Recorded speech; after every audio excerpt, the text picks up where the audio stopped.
Travis head ने 12 test मैचों में भारत के खिलाफ करीब 1000 रन बना लिए हैं। 63 से ऊपर का उनका औसत है। टीम इंडिया को अभी तक वो कुंजी नहीं मिली जिससे वो हेड की गुत्थी सुलझा सकें।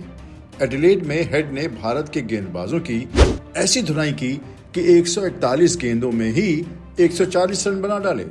जब वो क्रीज पर आए तो ऑस्ट्रेलिया 101 रन पर 3 विकेट खोके लड़खड़ा रहा था। हेड ने आते ही इंडिया के गेंदबाजों को धुनना शुरू किया और 2 घंटे में ही मैच का रुख बदल दिया। उनकी किस्मत इस बात में भी अच्छी रही कि जसप्रीत बुमराह एक तरह से अपना स्पेल खत्म कर चुके थे। मोहम्मद सिराज और हर्षित राणा की तरकश में कोई भी ऐसा तीर नहीं था जिससे वो हेड को भेज सके, और ये पहली बार नहीं हुआ है। हेड हमेशा से भारतीय गेंदबाजों के लिए नासूर साबित होते रहे हैं। जब हेड इंडिया को एडिलेड में धो रहे थे तो कमेंट्री कर रहे हरभजन सिंह खासी नाराज हो रहे थे। हरभजन कह रहे थे कि भारतीय गेंदबाजों का दिमाग चल निकला है, दिमाग से पैदल हो गए हैं। हरभजन नाराज इसलिए थे कि किसी भी गेंदबाज ने ट्रेविस हेड पर बाउंसर मारने की कोशिश ही नहीं की। उन्होंने कहा कि आप कभी भी हेड को इंग्लैंड के खिलाफ रन बनाते नहीं देख पाओगे। हेड सिर्फ इसी बात से परेशान होते हैं जब उनकी गेंद उनके सीने या बदन पर आती है, और भारत के गेंदबाजों ने कभी भी उन्हें बाउंस कराने की कोशिश ही नहीं की।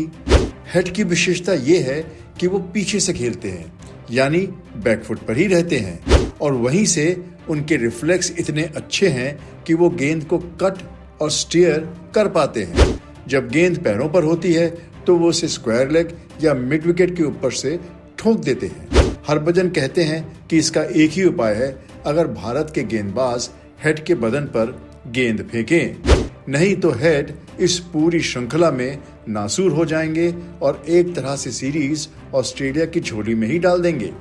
अब हरभजन ने ये बात तो कह दी, पर इस सुझाव पर अमल कौन करेगा?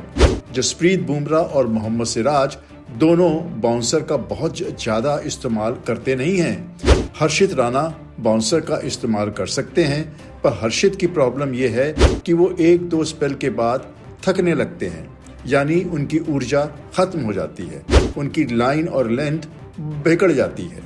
ऐसे में ट्रेविस हेड की चांदी लगी हुई है। इंडिया के स्पिनर तो खैर उन पर कोई दबाव डाल ही नहीं पाते हैं, ना ही टीम में कोई लेफ्ट आर्म फास्ट बॉलर है जो उनको परेशान कर सके। जब वो खेलने आते हैं तब गेंद भी खासी पुरानी हो चुकी होती है। बुमराह वगैरह अपना पहला स्पेल डाल चुके होते हैं और हेड फिर कुटाई करना शुरू करते हैं। देखते हैं कि आगे के 3 टेस्ट मैचों में इंडिया हेड का क्या तोड़ निकालती है, क्योंकि अगर हेड का तोड़ नहीं निकला तो हेड इंडिया को फोड़ देंगे।